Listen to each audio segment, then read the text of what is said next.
Dan kami boleh diingatkan untuk kami memantulkan kasih Tuhan, untuk menjadi satu pribadi yang dapat membawa kasih Tuhan itu kepada sesama kami, untuk menjadi saksi, untuk menjadi berkat. Dan terlebih Tuhan, kami boleh menjadi karya keselamatan-Mu di dunia ini untuk perkara yang besar, rencana Tuhan yang besar, keselamatan dan perdamaian dunia ini. Pakai kami dan lengkapi kami. Berfirmanlah, tegurlah kami, evaluasi kami, dan perbaharui cara berpikir kami, untuk kami boleh selalu berpadanan selaras dengan kebenaran firman-Mu, sehingga kami menjadi pelaku-pelaku kebenaran firman-Mu dan menerima setiap janji Tuhan yang telah Tuhan janjikan untuk kami semua.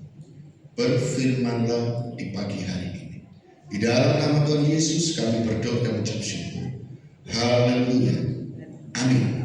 Silakan duduk Ibu Bapak dan Saudara kasih Tuhan Yesus Kristus. Shalom. Sekali lagi shalom. Puji Tuhan, hari ini hari yang terindah. Bagaimana kita bisa merayakan, inilah keluarga kita, keluarga besar GBPS Embong Living, GBPS Kaliasih. Bagaimana kita berkumpul untuk merayakan kemenangan di mana Tuhan sudah bangkit untuk mengangkat maut untuk kita semuanya. Oleh karena itulah kita sebagai orang yang terpilih, orang yang sudah menerima kasih Tuhan itu, layak untuk mendapatkan satu aplaus ya dari Tuhan kita, dan kita juga patut memberikan satu semangat satu dengan yang lain. Mari kita berikan kemuliaan untuk Tuhan Yesus dan kita semua. Puji Tuhan, pada pagi hari ini kita akan satu belajar tentang tema daripada Paskah kita tahun 2026, yaitu cahaya di tengah kegelapan. Cahaya akan bersinar kalau ada kegelapan. Kalau kita lihat ya, cahaya akan bersinar kalau ada kegelapan. Tetapi kalau tidak ada kegelapan, maka sinar itu tetap ada, tetapi tidak ada manfaatnya, tidak berfaedah.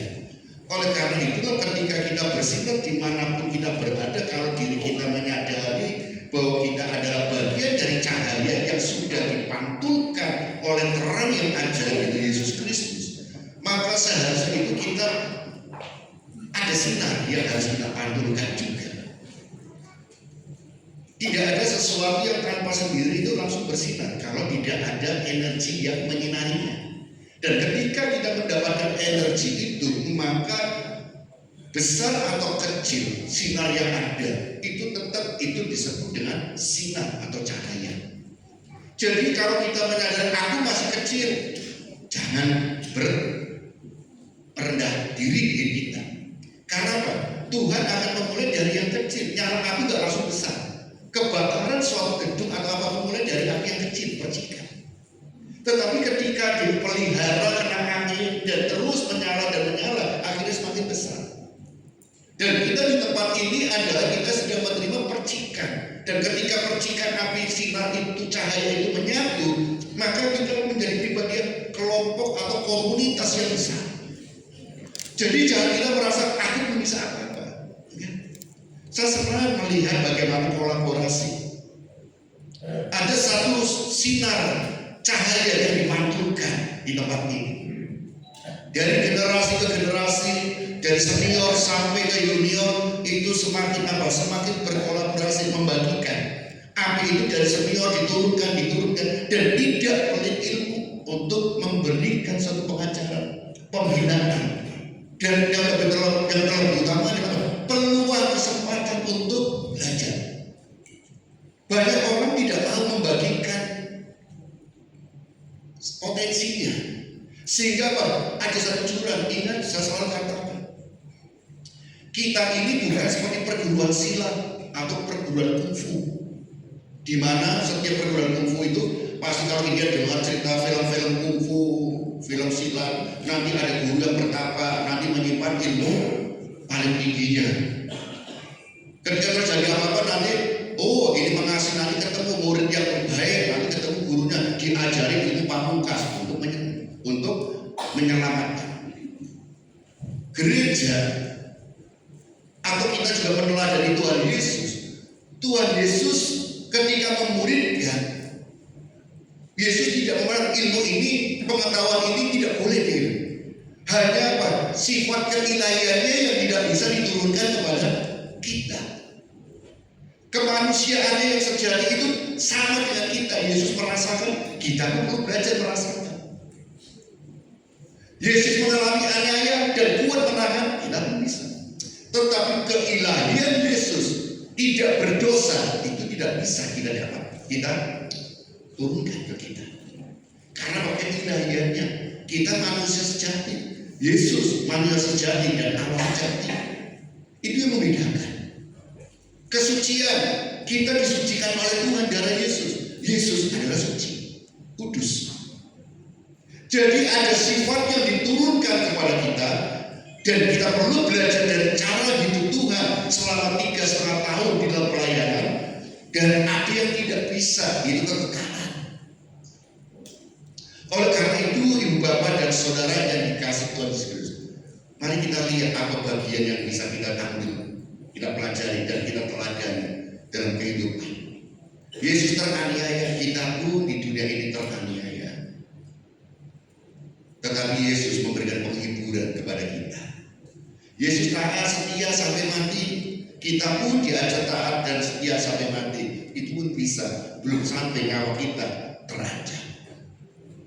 Ada bagian, tetapi satu esensi yang utama adalah apa yang dilakukan Yesus secara manusiawi, kita pun dapat menanggungnya apa yang ditanggung oleh Tuhan Yesus Kristus. Amin. Oleh karena itu di dalam Yohanes pasal 1 ayat 5 dikatakan demikian.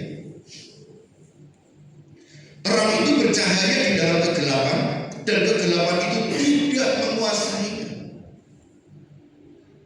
Tidak ada kegelapan yang dapat menutupi terang itu. Tetapi terang itu, walaupun terang itu lilin kecil, dapat menerangi kegelapan. Walaupun dampaknya belum maksimal. Tetapi ketika kita berbicara kesatuan, kita berbicara kolaborasi, kita berbicara komunitas, justru kebersamaan, persatuan, kolaborasi itu yang membuat besar pengaruhnya, maksimal. Oleh karena itu kita ini jangan minder kalau aku tuh hanya segitu. Terang bercahaya di dalam kegelapan, dan kegelapan tidak menguasai. Jangan takut kita dikuasai kegelapan kalau kita benar-benar dari terang Kristus. Kecuali kita ingin jadi terang, ingin menunjukkan, menonjolkan apa kemampuan kita pribadi, ego. Tetapi kalau kita Tuhan pakai kita, jangan takut kita terkelola oleh dunia. Karena aku ini hamba-Mu Tuhan. Aku bisa, aku mampu, aku kuat, karena kuasa-Mu saja yang memampukan aku. Kita tetap rendah hati di hadapan Tuhan. Tidak ada orang yang bisa menjatuhkan kita. Tetapi kalau kita bangga karena aku bisa, aku hebat, aku kuat, karena aku, suatu saat sepandai-pandainya tupai melompat akan jatuh. Sepandai-pandai saudara bisa merangkai kata-kata, menunjukkan kekuatan kapasitasnya. Ingat, kita manusia daging, masih daging, jadi ada kelemahan dan kita akan jatuh. Berapa banyak orang yang Tuhan pakai luar biasa dengan karunia-karunia, dengan talenta-talenta, potensi-potensi, melayani luar biasa. Tetapi apa yang terjadi? Banyak yang jatuh. Karena apa? Dia melayani semuanya ingin apa? Entertain, menunjukkan kapasitasnya, ingin menunjukkan kehebatannya, ingin menunjukkan bagaimana dia punya suatu hal yang luar biasa, bombastis, mujizat dinyatakan. Iblis bisa mujizat, kesembuhan terjadi, iblis bisa menyembuhkan orang sakit. Tetapi ketika kita sadar bahwa kita ini adalah pantulan sinar kasih Tuhan, kita ini bercahaya karena ada pantulan kasih Tuhan, maka kita menyadari aku ini hanya alatnya Tuhan. Aku bisa karena Tuhan. Aku dipakai Tuhan untuk berdoa menyembuhkan orang sakit dan sembuh, itu karena Tuhan. Mungkin ibu bapak dipakai Tuhan untuk menasihatkan orang, mempertobatkan orang, itu bukan karena hebat kita. Tuhan yang memakai kita. Kata-kata kita penuh kuasa karena Tuhan memberikan rohnya di dalam hati kita dan itu memampukan kita. Jadi ibu bapak dan saudara yang dikasih Tuhan Yesus Kristus, berbicara di dalam hal ini, inilah realitas hidup. Ketika saudara ada dalam posisi apa, ingat, kegelapan tidak akan menguasaimu. Tetapi kita seringkali merasa hidup kita gelap. Perasaan gelap itu ada dalam diri kita. Kalau engkau hidup di dalam Tuhan, cahaya, sinar kemuliaan Tuhan itu ada dalam diri kita dan itu akan memancar. Maka orang dunia mengatakan melihat kecantikan seseorang itu dari mana? Inner beauty-nya. Inner beauty itu penting, saudara. Orang yang dekat dan bersekutu dengan Tuhan itu akan kelihatan auranya. Bagaimana keteduhan hatinya, nasihat demi nasihatnya, itu dan itu dipancarkan dalam hidup ibu bapak, saudara. Apakah keberadaan ibu bapak menakutkan orang lain atau membawa kesejukan? Itulah yang memancarkan sinar apa yang ada dalam diri saudara semuanya. Ibu bapak dan saudara yang kasih Tuhan Yesus Kristus, renungkanlah saudara. Next. Lagi terus saya. Renungkanlah saudara. Next. Kita tidak bersinar karena kekuatan kita sendiri, saudara. Tetapi sama seperti bulan yang memantulkan cahaya matahari, kita bersinar karena kita memantulkan kasih Tuhan. Bulan tidak bisa sinar. Bulan kelihatan kalau malam hari di dalam kegelapan karena ada pantulan sinar matahari. Kalau siang hari, bulan tidak kelihatan. Malam hari di dalam kegelapan karena bulan tidak punya sinar sendiri. Dia hanya memantulkan sebagian.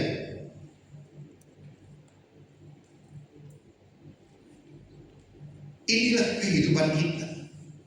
Coba kita renungkan. Kita tidak akan bisa bersinar tanpa kasih Tuhan. Engkau tidak akan bisa berkarya yang luar biasa tanpa ada campuran kasih Tuhan dalam hidupmu.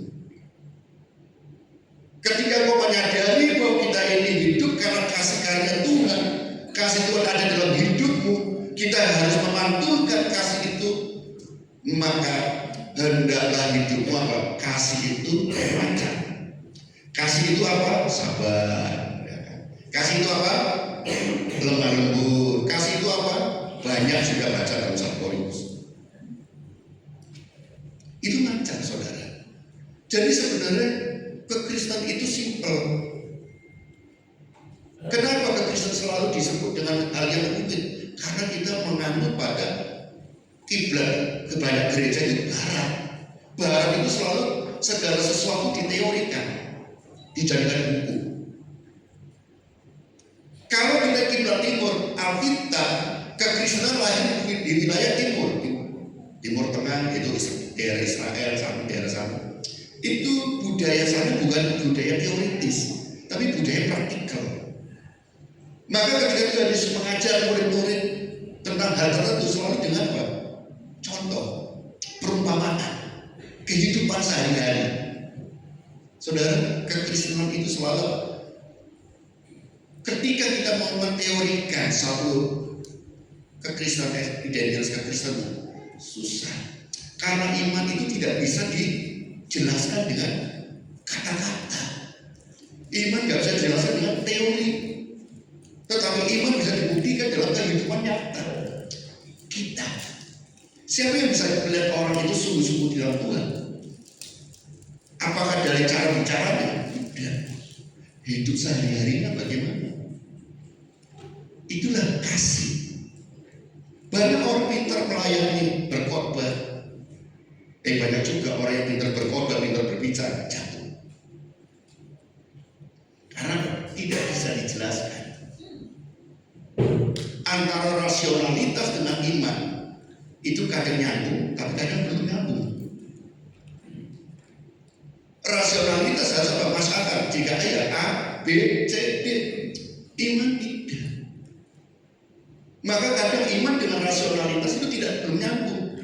Kadang yang sudah nyambung, tapi nanti suatu saat iman itu menjawab serta rasionalitas. Karena iman itu hanya di dalam ketaatan, kesetiaan, dan Tuhan berbicara. Dan selama kehidupan masih ada, Tuhan masih ada, firman itu kekal selamanya. Jadi kadang-kadang ini kita belum mengerti maksud apa ini. Tapi nanti suatu saat Tuhan akan jelaskan kita. Satu persatu akan dijelaskan. Dan itulah iman menerobos semesta. Jadi ibu bapak dan saudara, jika hari ini saudara belum mengerti apa maksud daripada firman tentang perjalanan iman kita, tetap taat setia kepada Tuhan. Mungkin kita masih bingung, putus asa, buntu, tetap setia dari Gusti, taat, gandol Gusti terus sudah. Pokoknya modal itu dulu. Bacakan, bukan hanya diam aja gandol Gusti, kok aku itu Tuhan ya? Baca firman dan berdoa. Nanti firman Tuhan itu akan memperjelaskan kepada saudara, dan doa itu akan meneguhkan saudara. Jadi bukan kita berdiam diri saja. Pokoknya gandol, nurut, kan? Baca firman. Karena dari baca firman itu kita ngerti apa perintah Tuhan, apa maunya Tuhan. Kayak orang masak, mau belajar masak, terus penting aku gak ngerti masak, bisa diem main, gak akan bisa. Cari dong datanya. Kita ingin belajar apa? Diem main gak bisa. Cari. Mungkin tanya-tanya atau apa. Itu menambah pengetahuan kita. Dan dari pengetahuan itu kita bisa belajar. Maka saya selalu katakan bahwa manusia itu pada dasarnya adalah apa? Makhluk adaptif dan evaluatif. Manusia selalu beradaptasi dengan lingkungan apapun. Dan kedua, manusia itu selalu apa? Mengevaluasi diri. Dari yang dilakukan sekali, dia pasti akan mengevaluasi. Tidak ada orang yang tidak mengevaluasi. Benar gak ya? Apa kekurangannya, kelebihannya, dan semua kan itu. Makan aja, asing gak ya? Dan asing kita harus bisa menilai. Makanan yang kita makan itu adalah rasanya bagaimana, itu evaluasi. Ada rasa asin cocok, tapi ada yang menurut ini kok keasinan, tapi bagi orang ini cukup. Tapi ada yang gambar, ukurannya beda, itu evaluasi setiap orang. Oleh karena itu Tuhan Yesus, saudara yang kasih, yang dikasih Tuhan Yesus, di dalam Injil Yohanes pasal 20 ayat 1 sampai 18, saya tidak akan membaca semuanya. Ada satu hal yang dialami oleh murid-murid pasca daripada kematian Tuhan Yesus. Pada hari ketiga, hari Jumat Yesus mati, hari Sabtu murid-murid merasa kegelapan, ya kan, hidup itu gelap, buntu semuanya. Dulu bersama dengan Tuhan Yesus, Yesus melakukan mujizat demi mujizat. Yesus melakukan karya yang besar. Seorang guru memberi pengajaran, seorang yang punya kuasa yang dapat melakukan mujizat dan segala sesuatunya, itu dari kebanggaan murid-muridnya. Tetapi Yesus, sang guru, mati hari Jumat itu. Dan hari Sabtu, itulah kegelapan murid-muridnya. Dia merasa hidup, aku mau mengikut siapa? Ternyata orang yang sangat kagumi, pribadi yang seorang guru yang luar biasa, ternyata mati sama dengan manusia yang lain. Di dalam kegelisahan itulah kita lihat seorang Maria Magdalena. Kalau saudara membaca dalam ayat yang pertama, Maria Magdalena pergi ke kubur saat hari masih gelap. Di dalam kegelapan hatinya, di dalam kebutuhan berpikir dan keputusasaannya, masih ingat dia nengok Tuhan Yesus. Bersamaan kita lihat hari ini bulan-bulan, kalau bagi orang yang percaya, ya dari suku kita cengbe, ya kan, pada nengok ke makam. Silakan kalau ada waktu, openi, karena mereka adalah orang-orang yang berjasa di dalam hidup kita semuanya. Di dalam kegelisahan itu murid-murid melihat Maria Magdalena lari ke kuburan, dikubur Yesus di dalam kegelapan. Bukannya gelap suasananya, tapi gelap hatinya juga, pikirannya. Tetapi dia menanti, ingin membuktikan apa yang akan terjadi. Dia masih ada harapan tentang terang itu. Dia ingin tahu kabar Yesus. Benar gak dia mati? Benar gak dia masuk posisi ini? Dan kalau kita lihat, akhirnya apa? Kubur itu sudah terbuka. Ketika Maria Magdalena melihat sampai ke tempat itu, ternyata kubur itu sudah terbuka, terguling batunya penutupnya. Suatu shock, saudara. Saya yakin Maria Magdalena merasa shock karena apa? Siapa yang bisa menggulingkan batu besar ini? Gak mungkin satu orang biasa. Ternyata terbukti bisa. Dari kebutuhan, kegelapan, keputusasaan, shock, tapi ada harapan. Ternyata selama Yesus tidak ada. Satu harapan. Berarti Yesus tidak mati di sini. Apakah Yesus diambil atau mana atau apa? Pikirannya macam-macam. Tapi saya yakin ada harapan, ada pengharapan, walaupun kecil. Tetapi di Yohanes pasal 20 ayat 8 sampai 9. Di ayat 8 sampai 9 dikatakan demikian di dalam Injil Yohanes pasal 20 ayat 8 dan 9.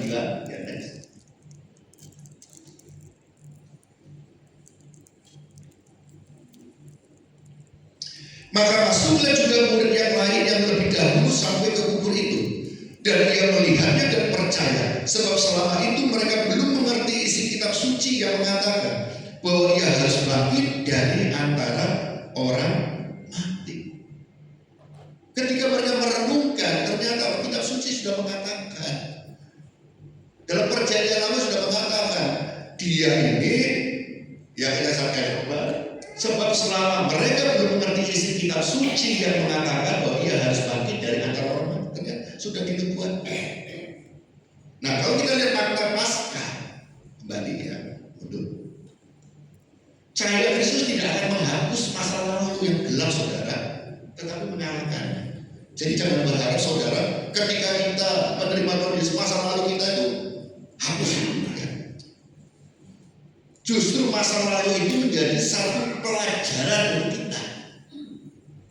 Orang berhasil hari ini itu karena mengevaluasi masa lalunya. Jadi dia bisa membandingkan mana yang baik dan mana yang tidak. Kegagalan yang lalu itu bukan sesuatu yang harus kita lupakan. Ingat, kenapa aku bisa gagal? Perbaiki. Jadi masa lalu itu bukan langsung hilang dari ingatan kita. Justru itu menjadi awasan untuk kita, untuk menjadi satu, kita ini menjadi orang yang waspada dan belajar, evaluasi, sehingga hari ini dan akan datang tidak akan mengalami hal yang sama seperti masa lalu. Tentang kesehatan, tadi kami berbincang dengan Kopian, orang tua kadang aku dulu naik tangga itu umur 60 sekian itu sekarang mulai lindung. Ya Kopian ya, mulai memperhatikan bagaimana Tante Sipora semangat, ya kan? Kita dulu Tante Sipora tinggi, ya kan? Sekarang mulai kenapa? Kesimpulan saya dengan Kopian adalah memperbincangkan lagi. Kalau kita sudah mulai umur, berarti apa? Apa yang dilakukan? Berat badan dikurangi supaya bebannya enggak berat, gitu kan? Dari kesimpulan pembicaraan itu tadi pagi. Jadi apa? Karena tulang mengalami suatu penurunan, perobosan. Jalan mulai dulu tegak, mulai nunduk. Oh, sadar filosofinya. Ingat, kita semakin dekat dengan lihat ke bawah, gitu kan? Itu filosofi. Kedua, apa? Semakin kalau kamu ini berarti apa? Lututnya dipertahankan dengan mungkin minum vitamin dan berat badan bebannya dikurangi, berat badan dikurangi. Itu kan satu evaluasi diri kita, saudara yang dikasih. Jadi masa lalu itu tempat kita tuh belajar. Bukan kita hapuskan, Tuhan nggak menghapus masa lalu kita, tapi tempat belajar untuk memperbaiki. Karena masa lalu sudah dikalahkan oleh kayu Yesus, tapi tidak terhapus. Itu menjadi satu evaluasi. Kedua, kebangkitan Yesus adalah titik poin, saudara. Titik balik untuk kita berubah. Itu yang disebut dengan pertobatan. Untuk kita beroleh kehidupan yang kekal. Jadi kalau kita menerima korban Yesus di kayu salib, itu adalah starting point kita. Memulai dan juga sebagai turning point kita untuk kita berubah, berbalik. Dan kita terus, maka masa lalu bukan untuk dihapuskan, tapi sebagai evaluasi kita, sebagai pijakan kita untuk lebih berhasil lagi. Jadi jangan takut dengan masa lalu seperti apa. Tidak ada manusia masa lalunya baik-baik semua. Kita ini baik dan benar karena kasih Tuhan. Tapi yang penting adalah kita belajar dari masa lalu supaya kita tidak mengulangi yang salah, yang dosa. Kita memperbaiki. Tetapi memang dalam perjalanan pasti kita bisa jatuh juga. Karena kita daging. Itulah kenapa kita butuh kasih karunia Tuhan. Saudara yang dikasih, cahaya di tengah kegelapan kita lihat. Yang pertama, cahaya menembus ketakutan akan hari esok. Cahaya di tengah kegelapan itu berbicara tentang yang pertama, cahaya yang menembus ketakutan akan hari esok.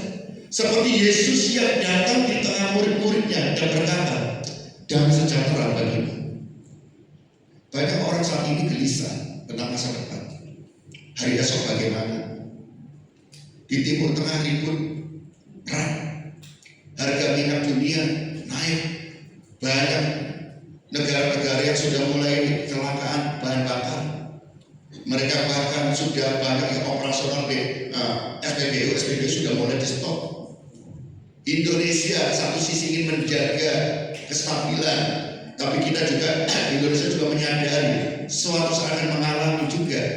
Tetapi bagaimana untuk menjaga stabilitas nasional?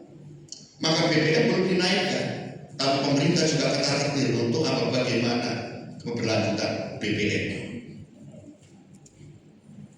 Hari esok bagaimana? Dunia pendidikan antara mau di sekolah online, tapi PBG tetap berjalan, ngambilnya ke sekolah, bingung juga. Satu sisi itu menghemat BBM, tapi satu sisi juga ngambil tentang hal ini, karena ini program prioritas. Serba salah, saudara. Tetapi mari kita berpikir. Maka ada yang mengaitkan dengan yang dulu. Pertama kali kita masuk tahun yang baru, blackout, saudara. Tetapi kita sebagai orang percaya, biarlah cahaya itu walaupun kecil, harapan itu selalu ada. Amin. Gak usah takut mikirin masalah. Kalau saudara mikirin masalah itu semakin besar, saudara, imanmu semakin kecil. Masalah pasti ada jalan keluarnya. Tunggu waktunya Tuhan. Tetapi kita, iman kita yang harus diperbesar untuk mengalahkan dunia. Seperti kita ketika kita naik pesawat, saudara. Ketika kita di bandara, kita melihat sekitar kita bagaimana bandara itu luas sekali. Kita kecil. Tapi ketika kita naik pesawat dan pesawat itu mulai landing, naik atau kita lihat ke bawah, ternyata bandara itu kecil. Mari kita pandang kehidupan kita dengan cara pandang dari atas. Bahwa masalah di bumi ini, dunia ini kecil. Kalau kita memandang dari cara pandang, pergumulan kita banyak, saudara. Saya nggak menampik bahwa nggak punya pergumulan. Saya pun ada pergumulan. Baik itu di rumah keluarga ataupun di pelayanan, pergumulan banyak. Tetapi jangan sampai semangat kita hilang, turun karena pergumulan kita. Justru semakin banyak bergumul, semakin kuat kita doanya. Semakin kita kuat semangat kita. Semakin kita bergaul, membangun komunitas. sehingga ekosistem itu kuat, habitat itu kuat, sehingga membangun apa yang sekitar kita, mempengaruhi kita, atmosfernya, saudara. Saya duduk di situ melihat bagaimana anak-anak kita, adik-adik kita melayani semuanya, semangat. Tadi saya mau loncat, tapi nggak bisa loncat, saudara. Bagaimana kita mendengar Niselo Muhede, saudara, tadi, ya, Niselo Muhede Salim, ya kan, lompat-lompat, ya. Sudah mulai berbicara, wah KKR, saudara, nanti soalnya kita di KKR nanti. Ternyata apa? Ketika dari ekosistem kita, komunitas kita menjadi tempat yang subur dan menjadi tempat yang baik untuk pertumbuhan, maka bertumbuh talenta-talenta, potensi-potensi dalam berkembang, saudara. Nah, ibu bapak yang senior sudah memberikan satu komunitas, ekosistem, habitat, sehingga membentuk atmosfer yang enak untuk mengembangkan talenta, karya. Kita lihat semua yang makan anak-anak remaja, jin, saudara. Dari acara kita serahkan mereka aturan bagaimana. Karena suatu saat setiap masa ada waktu, ada orangnya, dan setiap orang ada masanya, saudara. Mereka yang akan nanti yang menerima STF pribadi. Nanti kita ada pelan-pelan, kita mulai bagian kita dulu, bukan di bidang itu lagi, sudah mulai. Ketika kita melihat dulu, oh ini dia ini, maka pernah saya suatu ketika kita kolaborasi, kita yang senior sebagai choirnya di sini, saudara. Guru-guru kan tamborin, yang tamborin, saudara. Siapa yang guru-guru tamborin? Kata di sini Yuki, Sinta, terus siapa lagi yang dulu, Ivana ya, ada yang tamborin sini siapa itu dulu. Nah, itu tadi tamborin nanti. Suatu saat nanti, kalau mereka siap ya, latih olahraga dulu supaya tidak kos-kosan nanti. Baru satu lagi udah kos-kosan, bahaya nanti, masalahnya masuk rumah sakit nanti. Tapi nanti suatu saat kita harus kolaborasi, saudara. Bentuk atmosfer, saudara. Piala Pasca itu membawa kita satu kesukaan. Cahaya yang memberi, yang kedua, cahaya yang memberi kejelasan atas pergumulan. Pasca membuka mata kita bahwa Tuhan sedang bekerja, bahkan di tempat yang kita pikir hanya ada kematian atau kubur, saudara. Di dalam kegelapan kita nggak tahu, timur, selatan, utara kita nggak tahu, yang penting gelap. Tapi dari cahaya Kristus itu Pasca, kita bisa menemukan jalan itu. Saya teringat ketika saya pramuka, saudara, saya berkemah. Ada acara untuk merayakan seperti kita berkemah 35 hari di suatu pedesaan di gunung. Dan ada satu acara yang disebut dengan jerit malam, yaitu kita akan dilepas satu-satu masuk ke kuburan di pedesaan itu, gelap. Kita dilepas satu-satu. Jam 12 malam kita sudah mulai dilepas satu-satu dari perkemahan, jalan kaki sampai ke pemakaman, kuburan di desa, gelap semua, ada listrik. Kita hanya dipegangi satu lilin lampu. Tapi ketika mau dengan kuburan harus dimatikan. Nah, di dalam kegelapan itu apa yang harus kita lakukan? Hanya ada satu tugas kita adalah mencari nama saya di tengah-tengah di pekuburan yang baru itu, di tengah-tengah itu yang kertas itu lintingan-lintingan, suruh cari nama, dan di kuburan itu di makam itu hanya ada satu lampu tempel, satu. Jadi kita hanya mengarahkan di dalam kegelapan yang kita nggak tahu arahnya kanan kiri, utara selatannya, kita hanya patokan pada sinar itu, jalan, oke jalan. Nah, kalau kita ngikuti ali supaya kita nggak tersesat, supaya kita nggak nabrak yang lain, jalan. Nanti sepanjang jalan itu memang ada pembinanya, tapi pembinanya menakut-nakuti, saudara.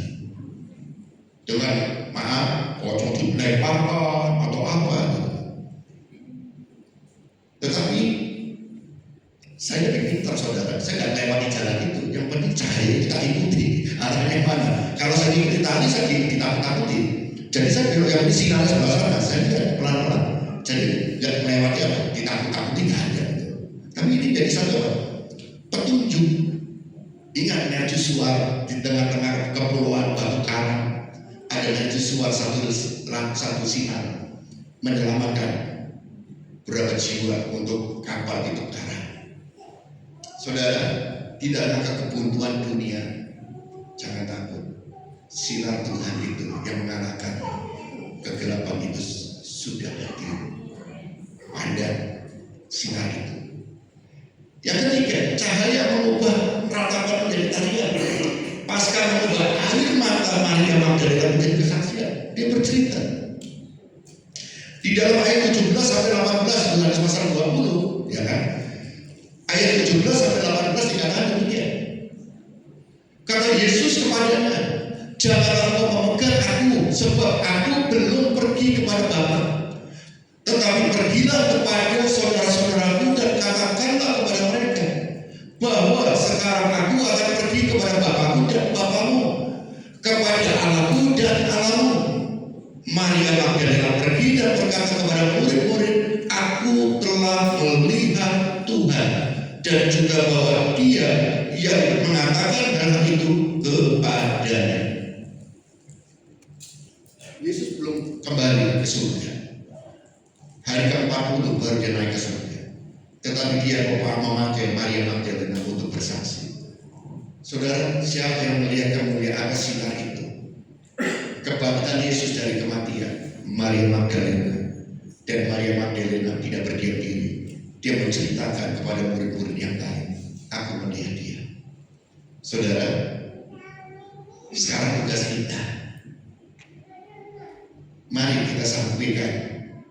Ketika kau berjumpa dengan Tuhan, ketika kau menerima cahaya kasih Tuhan, saksikan kepada saudara-saudara.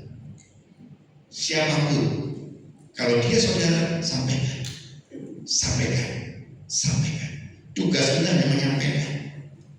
Masalah dia menerima Tuhan atau itu adalah Tuhan yang akan menggerakkan hatinya. Tugas kita adalah menyampaikan supaya cahaya itu tetap bersinar terus menjadi kesaksian. Sebagai refleksi diri kita, mari kita lihat. Cahaya ada karena ada kegelapan. Tanpa ada kegelapan tidak ada cahaya. Kemenangan ada karena ada kekalahan. Jadi kekalahan itu bukan sesuatu yang menakutkan membuat kita down dan tidak dipanggil.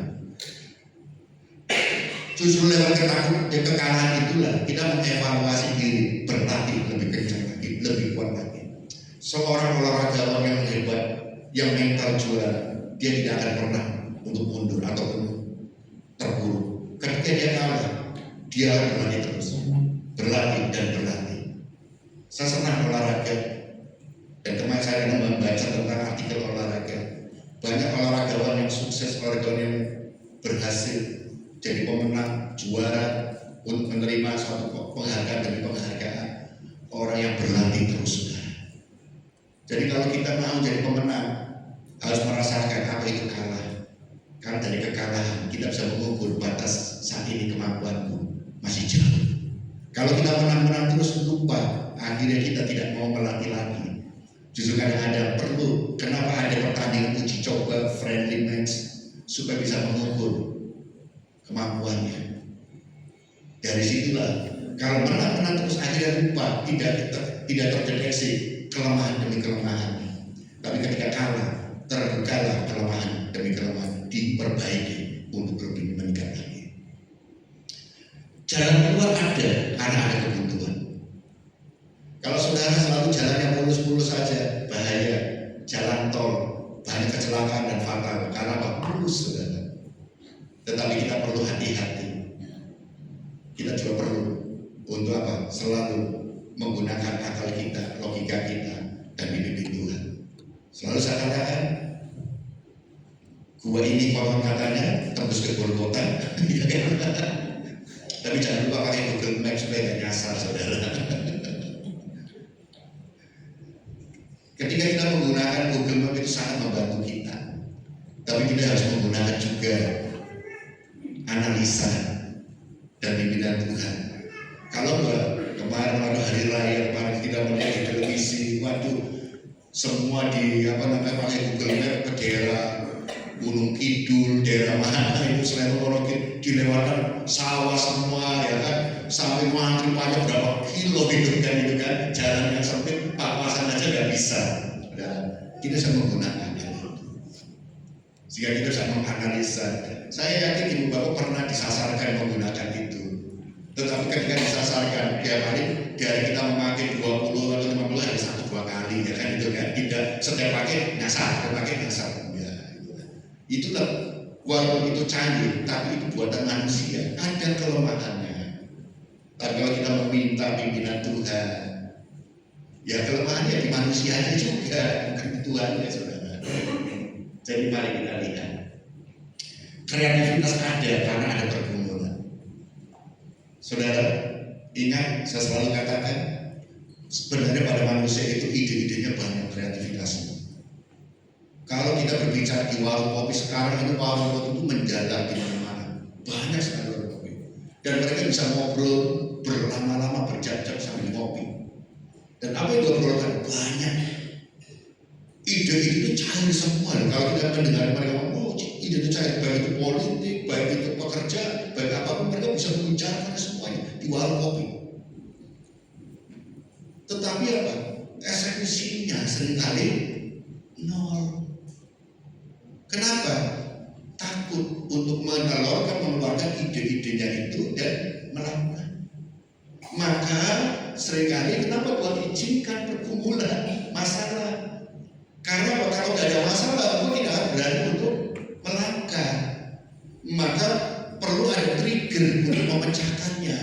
Ide keluar, sama seperti balon. Balon itu balon ulang tahun, di dalamnya itu banyak kadang-kadang ada kertas-kertas yang ulang tahun ini, doorpress-nya ya kan apa. Nah, untuk mengeluarkan doorpress itu kan harus apa?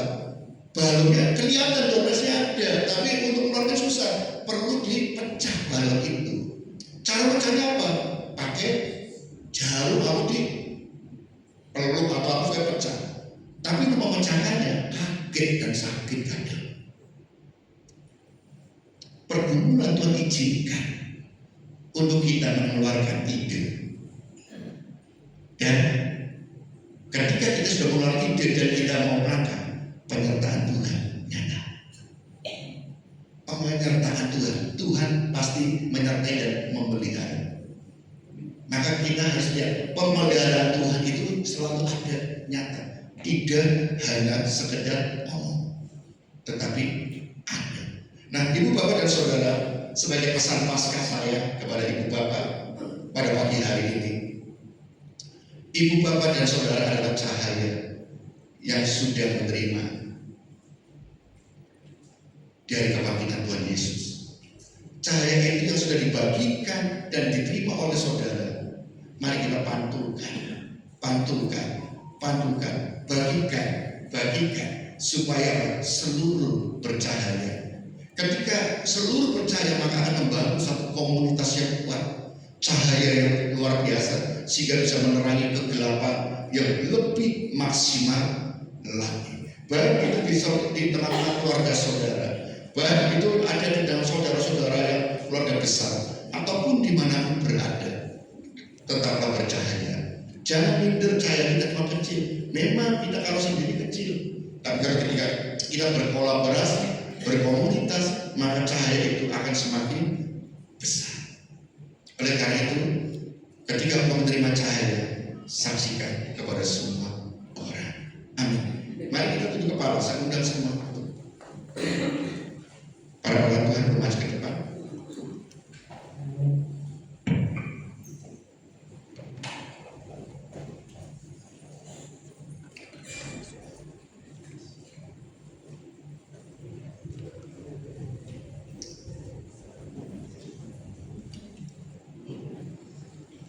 Saya undang Bapak bangkit berdiri.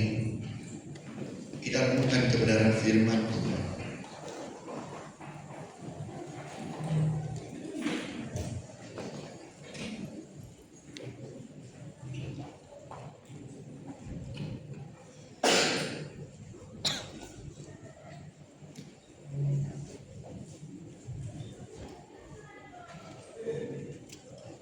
Sebelum sama Bapak Ibu Bapak untuk sampai itu sejenak. Pandang pengorbanan Yesus dan nikmati kemenangan Yesus yang bangkit dari kematiannya. Pandanglah dia dan sadarilah bahwa saudara adalah cahaya-cahaya di tengah kegelapan ini.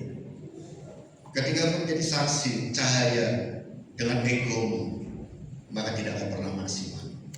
Bahkan engkau akan semakin bertambah, semakin lemah. Tapi ketika engkau membangun di dalam komunitas dan berbagi